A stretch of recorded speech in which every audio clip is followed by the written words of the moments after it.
Butwal technical इन्स्टिट्युटमा अध्ययन गरेका युवाले चाहिँ यसरी आफ्नो सिप अमेरिकाको टेक्ससमा चाहिँ यसरी बिक्री गर्दै साथीहरू हो। आज हामी कुरा गर्नेछौँ वही युवासँग जसले चाहिँ आफ्नो सिपलाई यसरी करिब 5-6 वर्षको अथाह मेहनतपछि आफ्नै वर्कसप खोलेर यसरी यहाँ सेवा सुविधाहरू दिनुभएको छ र कसरी यो ठाउँमा आइपुग्नु भयो र कसरी यो सञ्चालन गर्नुभएको छ सबै कुराकानी गराउने छु है त। आज हामी एउटा नयाँ उद्यमी नयाँ अनुहारसँग चाहिँ कुरा गर्दैछौँ र सर्वप्रथम परिचयबाट सुरु गरौँ न त हामीले।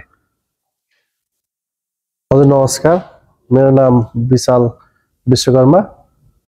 नेपालमा हाम्रो वर्कसप पाल्पा हार्थोकमा अवस्थित छ। त्यही गर्नुभयो तपाईले सानैदेखि त्यही वर्कसपमा चाहिँ गरेर त्यसरी चाहिँ बुटोल टेक्निकल इन्स्टिट्युटमा मेकानिकल पढ्न आउनुभयो? हजुर, म सानैदेखि त्यही मेकानिकल, मेरो बुवा पनि मेकानिकल नै हुनुहुन्छ। त्यही भएर हामी चाहिँ त्यसैको प्रभावले होला हामी चाहिँ अब मेकानिकलै रोजेछौँ। मेरो र कसरी चाहिँ यो सबै कुराहरू सम्भव भयो? कहाँबाट तपाईँ यसरी चाहिँ यो बिरानो ठाउँ र ड्रिम कन्ट्री पनि भनेर भन्ने गर्छ धेरै जसोको, यो ठाउँमा आइपुग्नु भयो? यसको बारेमा सबै डिटेल इन्फर्मेसन्स दिनुस् न। अब खै कसरी भनौँ हजुरलाई, यो समयको सन्दर्भले अब मान्छेलाई कहाँबाट कहाँ पुर्याउँदो रहेछ। त्यसको लागि चाहिँ मैले आफ्नो एजुकेसन कम्प्लिट गरिसकेपछि सबै युवाहरूको चाहना विदेशी नि, अनि त्यसको लागि चाहिँ म मेरो सिलसिला पनि त्यही क्रममा चल्दाखेरि चाहिँ समय भाग्यले चाहिँ अमेरिका पुर्यायो। र पढाइ चाहिँ कहाँबाट सम्पन्न गर्नुभयो? मेरो चाहिँ यो भैरवस्थानबाट पास आउट गरेँ एसएलसी। त्यस पछाडि म बुटोल टेक्निकल इन्स्टिट्युटमा जोइन भएर त्यहाँ चाहिँ म मेकानिकलमा चाहिँ डिप्लोमा कम्प्लिट गरेँ। कति वर्ष अध्ययन गर्नुभयो बुटोल टेक्निकल इन्स्टिट्युटमा र कुन सब्जेक्टमा चाहिँ तपाईँ त्यहाँ अध्ययन गर्नुभयो? म चाहिँ त्यहाँ 4 वर्ष डिप्लोमा कम्प्लिट गरेँ एज अ मेकानिकल सब्जेक्टमा। हजुर। र त्यसरी यहाँ त्यो जुन चाहिँ नेपालमा सिकेको सिप यहाँ आउँदाखेरि चाहिँ के कस्तो फरक हुँदो रहेछ र त्यो सिप र यहाँ प्रयोग हुने सिप एउटै रहेछ कि रहन्छ, यसको बारेमा नि केही कुरा गरिदिनुहोस् न। सिप त हजुरले एकचोटि सिक्ने चिज हो, त्यो भनेको आफूलाई नमर्दासम्मलाई युज हुने चिज हो। एकचोटि सिप सिकेपछि चाहिँ त्यो कहिले पनि आफूले भुलिँदैन। यसले गर्दाखेरि चाहिँ म नेपालमा जुन म यो क्षेत्रमा काम सिकेँ, जुन पढाइ म सकेँ, त्यस पछाडि चाहिँ त्यही चिज चाहिँ यही नै हो, एउटै हो। गर्ने तरिका मात्रै फरक हो तर सिस्टम चाहिँ सबै एउटै हो। गर्ने आफूले लाग्ने टेक्निकलदेखि लिएर सबै कुराहरू चाहिँ एउटै हुन्छ, त्यस्तो फरक चाहिँ हुँदैन। तर इक्विपमेन्टहरू चाहिँ अलिक डिफ्रेन्ट हुन्छ नेपाल र यहाँको लागि चाहिँ। र त्यसै गरी जस्तो कम्पेरिटिभली हेर्दाखेरि इलेक्ट्रिकलको कुरा गर्दाखेरि उहाँ र यहाँको चाहिँ केही नियमहरू चाहिँ अलिकति फरक हुँदै गर्दाखेरि मेकानिकलको विषयमा चाहिँ त्यस्तो केही फरकहरू, त्यस्तो टुल्सको उहरू केही फरक त्यस्तो केही भेटाउनु भयो कि भएन, यसको बारेमा नि भनिदिनुहोस् न। यहाँ पनि तपाईँको मेकानिकल इलेक्ट्रिकल सेफ्टी वाइज चाहिँ यहाँ नेपालभन्दा अलिक बेसी हामी सेफ्टीलाई मोस्ट प्रायोरिटी भन्छौँ। सेफ्टी चाहिँ हामीले धेरै महत्त्वपूर्ण दिन्छौँ। यहाँ हरेक कुराहरू कामहरू गर्दाखेरि चाहिँ सेफ्टी वाइजले गर्दाखेरि चाहिँ यहाँ चाहिँ अलिक नेपालभन्दा यहाँ अलिक फरक हुन्छ। प्लस टुल्सहरूको लागि त अब हामीले हरेक कुराहरू काम गर्दाखेरि चाहिँ हरेक क्षेत्रको हरेक आफ्नो टुल्स हामीले युज गर्न पाउँछौँ, किनकि यहाँ चाहिँ अब सबै टुल्सहरू सजिलै एभाइलेबल हुने भएको भएर चाहिँ नेपालमा भन्दा यहाँ चाहिँ अलिक सजिलो हुन्छ काम। कहाँ अवस्थित छ यो वर्कसप तपाईँको, कुन ठाउँमा ठ्याक्कै हामीलाई क्लियर रूपमा भनिदिनुहोस् न। यो चाहिँ हाम्रो अमेरिकाको डालस टेक्सस स्थित अर्बिङ सिटीमा चाहिँ यो एभाइलेबल छ। ठ्याक्कै एड्रेस पनि हजुरको? एड्रेस चाहिँ 940 नर्थ बेडलाइन रोड, अर्बिङ Texas, zip code 75061, street number 141। त्यहाँ चाहिँ अवस्थित छ यो? हजुर, हाम्रो त्यहाँ चाहिँ हाम्रो यो वर्कसप चाहिँ अवस्थित छ। र त्यसै गरी जस्तो यहाँ र नेपालमा चाहिँ जुन यो दर्ता प्रक्रिया, यत्रो वर्कसप दर्ता गर्दै गर्दाखेरि कस्तो कस्तो प्रक्रियाहरू रहेछ, के रहेछ, यसको बारेमा नि भनिदिनुहोस् न।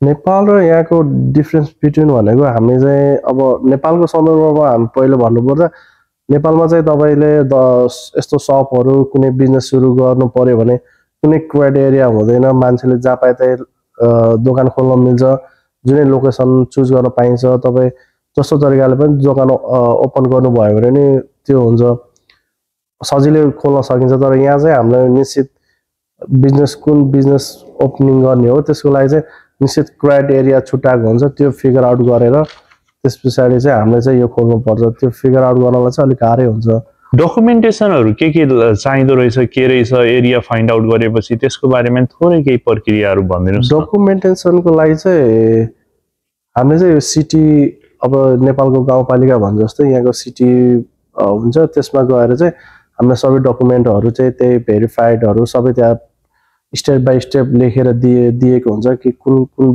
पछि कुन गर्ने भन्ने त्यसपछि ब्याङ्किङ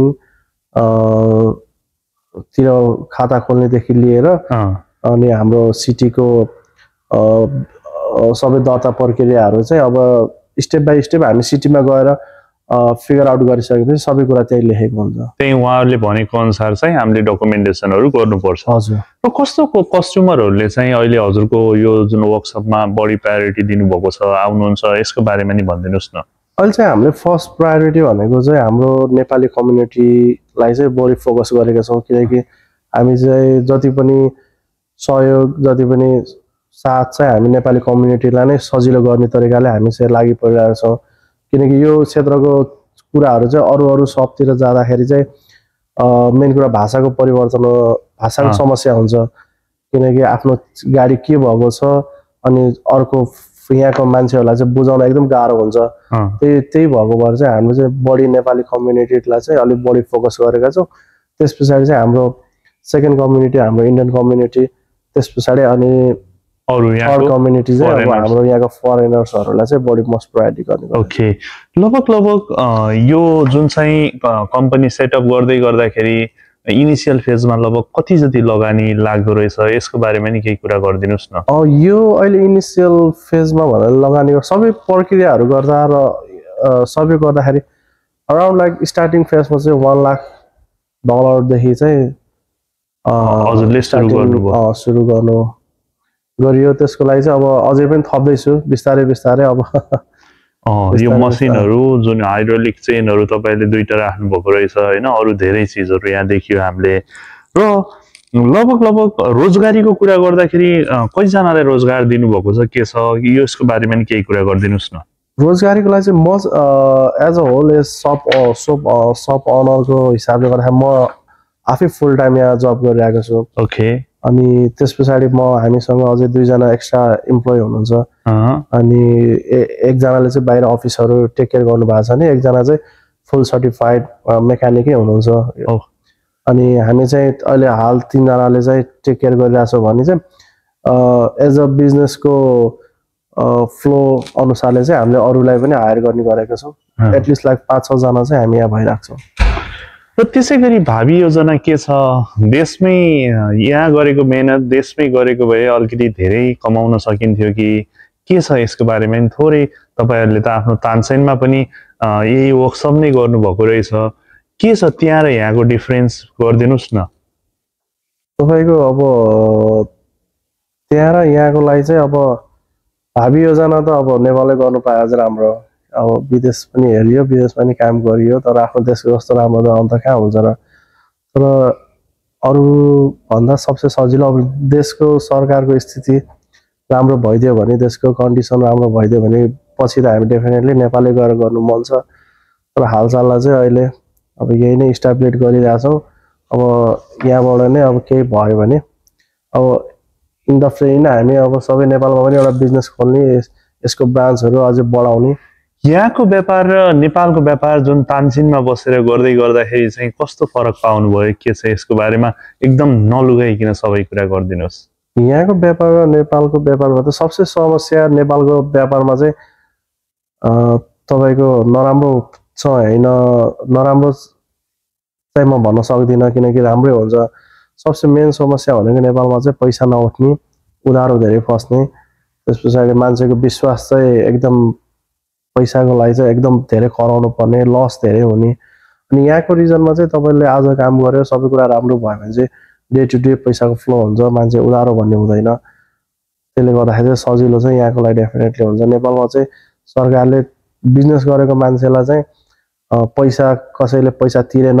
भनी एक्सन लिने एउटा कानुन ल्याइदियो भने चाहिँ त्यो चाहिँ राम्रो हुन्छ त्यो चाहिँ राम्रो हुन्छ हजुर अन्त्यमा के भन्न चाहनुहुन्छ अन्त्यमा चाहिँ के भन्ने अब सबै माया गरिदिनुस् हामीलाई अब विशाल अटो रिपेयर अर्बिङ टेक्सासमा छ, लोकेटेड छ। तपाईँ माया गरिदिनुहोस्, आउनुहोस्, भिजिट गर्नुहोस्। त्यही नै भन्न चाहन्छु। एकचोटि हामीलाई सेवा गर्ने मौका दिनुहोस् र आउने दिनहरूमा फेरि हामी अर्को पार्ट लिएर आउनेछौँ। आज चाहिँ बिदा हुन्छौँ। हस् त, नमस्कार। नमस्कार।